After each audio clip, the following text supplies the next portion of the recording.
Ürəkdən gələn sözlər hər zaman ürəkdə qalır, gözəl olur.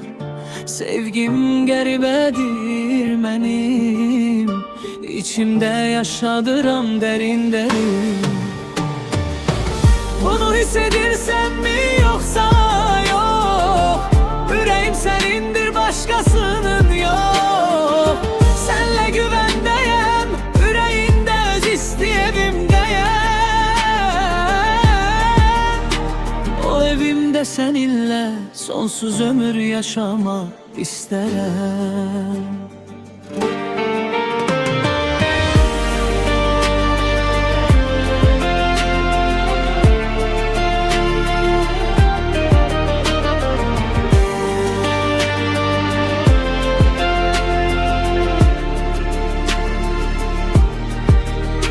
Ürəkdən gələn sözlər hər zaman ürəkdə qalır, gözəl olur.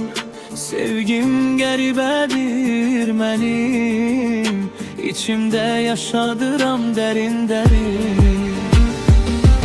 Bunu hiss edirsənmi yoxsa yox? Ürəyim sənindir, başqasının yox. Sənlə güvəndəyəm, ürəyində öz istəyevimdəyəm. O evimdə səninlə sonsuz ömür yaşamaq istərəm.